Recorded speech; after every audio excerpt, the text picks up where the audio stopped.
대한민국 축구 대표팀은 다음 달 21일에 태국과 월드컵 2차 지역 예선 경기를 치릅니다. 21일에는 한국에서 그리고 26일에는 태국에서 2연전을 하는 일정인데요. 클린스만 감독에게 뜨거운 맛을 제대로 봤다 보니까 태국전이 한 달도 남지 않은 상황이지만 급하게 정식 감독을 선임해서 또 망하는 것보다 차라리 3월은 임시 감독에게 맡기고 이후 6월 전까지 여유를 좀 가지고 검증해서 신중하게 정식 감독을 데려오기를 바라는 게 많은 팬들의 여론입니다. 그리고 이왕 새로운 감독을 선임하려면 국내 감독보다 외국 감독이 낫다는 의견이 많은데 그 단적인 이유가 뭐냐면 다름 아닌 협회에 대한 뿌리 깊은 불신입니다. 모든 한국 감독들이 그렇다는 건 아니지만 어쨌든 한국 국적을 가지고 있는 만큼 대한축구협회의 영향력에서 자유로울 수 없기에 이미 엉망이 된 협회의 영향을 받아서 비상식적인 결정을 할 거라는 의심이 드는 거죠.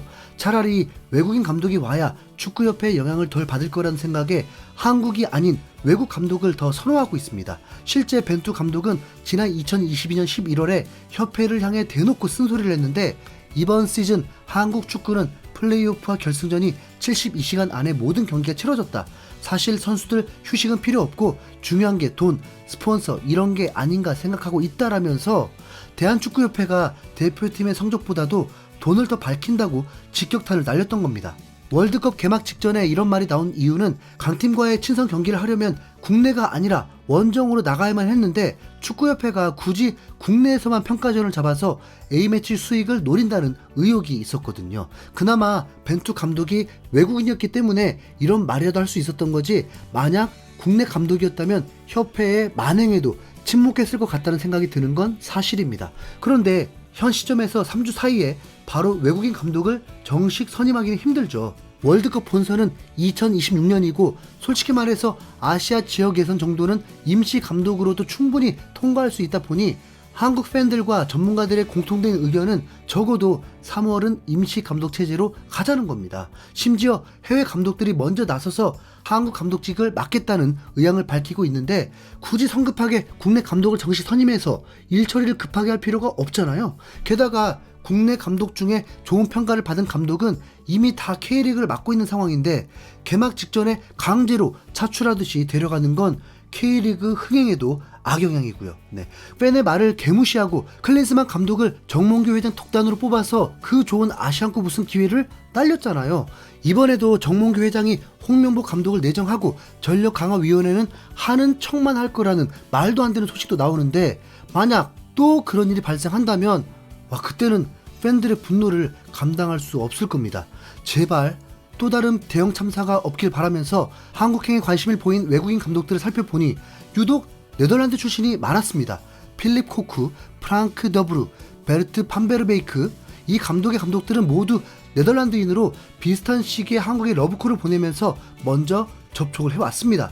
왜 이렇게 네덜란드 감독들이 한국 감독직에 많은 관심을 보이는 걸까요? 따로 과학적인 분석을 해본 건 아니지만 아무래도 히딩크 감독의 영향이 가장 클 텐데요.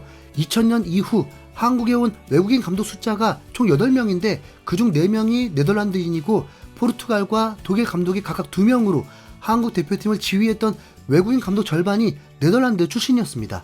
히딩크 감독은 유일무이한 4강 신화를 이끈 한국 축구계의 신적인 존재로 살아있는 전설 대우를 받고 있는 분이죠.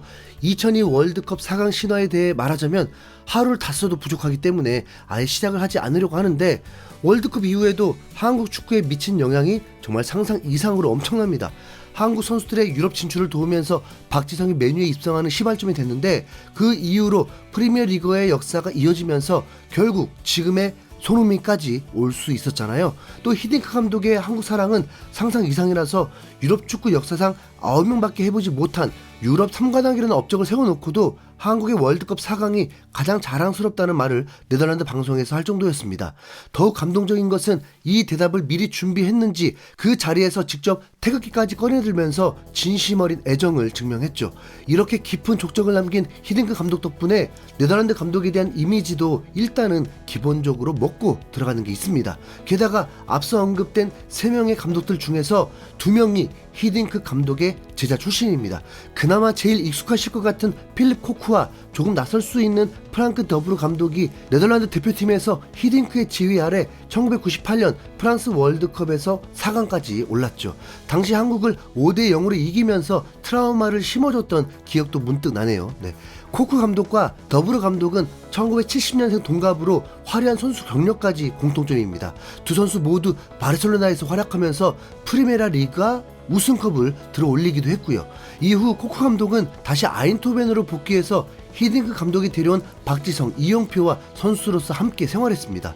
선수 은퇴 이후 친정팀인 아인토벤에서 처음으로 지휘봉을 잡은 코쿠 감독은 두 번째 시즌 만에 네덜란드 리그 우승을 했고 다음 시즌에도 2연속 우승을 하면서 첫 커리어를 성공적으로 장식했습니다. 아인토벤을 떠난 게 2018년인데 사실 그 이후 성적은 아쉽다는 평가입니다. 페네르바체, 더비 카운티, 피테서를 맡았지만 전부 다 계약 기간을 채우지 못했죠. 다만 더비 카운티 시절 중도 경질됐음에도 인간적으로 코쿠 감독을 싫어하는 선수가 없었다는 디 애슬레틱의 보도가 있었는데 다른 건 몰라도 선수단 장악 능력만큼은 확실히 인정할 만하다는 평가입니다. 현 대표팀 상황에 매우 플러스적인 요소죠. 네. 더브르 감독의 감독 커리어는 더 좋은데 2010년에 아약스에서 임시 감독으로 리그 우승을 한 것도 모자라서 이후에 정식 감독이 되고 3년을 내리 우승하면서 리그 4연패라는 업적을 세웠거든요. 코쿠와 마찬가지로 그 이후 성적은 별로지만 코쿠에게는 없는 대표팀 감독 경험이 있습니다. 2020년에 네덜란드 대표팀을 지휘했는데 유로 2020 대회에서 조별리그 전승 후에 허무하게 16강에서 탈락하면서 바로 잘렸습니다. 그리고 작년 6월에 아랍에미레이트 리그팀인 알자지라 클럽의 감독으로 부임했다가 반년 만에 경질되기도 했고요. 마지막으로 판베르베이크 감독은 52년생으로 코쿠나 더브르보다 히딩크와 가까운 나이인데 나이가 많은 만큼 더 축적된 경험이 이 감독의 장점입니다. 1998년에 감독 커리어를 시작했으니까 올해가 26년 차로 잔뼈가 굵었고 페노르트, 도르트문트, 함부르크 등 중간 이상급 클럽팀들을 감독했던 것을 포함해서 4개국의 대표팀 감독까지 역임했죠. 의외로 한국 선수들과의 접점이 있는데 페노르트를 지휘하는 동안에 송종국과 이천수를 영입한 장본인입니다. 페노르트에서 리그 우승은 못했지만 챔스의 전신인 UEFA컵에서 우승했던 적이 있고 또 네덜란드의 FA컵에서도 우승을 했습니다. 그 공로를 인정받아 네덜란드 대표팀도 맡았는데 당시에 판마르베이크 감독의 수도코치 2명이 바로 앞서 소개한 코쿠와 더브르였습니다. 판마르베이크 감독의 네덜란드 대표팀은 2010년 남아공 월드컵에서 준우승을 거두면서 대단한 성적을 거뒀지만 이후에 유로 2012에서는 조별리그 3패로 사실상 꼴찌로 탈락하면서 자진 사임을 했습니다. 그리고 2014년에 홍명보 감독의 뒤를 이어서 차기 1순위 감독으로 논의된 적이 있는데 한국에 상주하면서 지휘를 하는 게 아니라 주로 유럽에 있다가 경기 때만 한국에 방문하는 황당한 조건을 요구했을 뿐만 아니라 이걸 이유로 감독 연봉에 대한 소득세도 축구협회 보고 부담하라는 탐욕을 보이면서 협상이 결렬됐습니다. 아무래도 3명 중에는 가장 별로지 않나 그런 생각이 드는데요. 사실 아무리 이런 논의를 해봐야 축구협회가 제정신을 차리지 않는 이상 의미 없는 공연불이 될 확률이 높습니다. 대한축구협회는 이제 24일에 열릴 2차 회의부터는 또다시 비공개로 진행한다고 선언을 했는데 클시 악몽이 끝나지도 않았는데 정말 쉬지도 않고 사고를 치겠다는 속셈인지 축구협회가 연속 대형 사고를 터뜨리지 않게 여러분 모두 끝까지 감시해주세요. 이럴 때 히딩크 감독이 방문 한번 해줘서 회장 좀 만났으면 좋겠는데 참 일주일 안에 결론이 날 듯합니다. 지켜보시죠. 이상 흰수염고래였습니다. 감사합니다.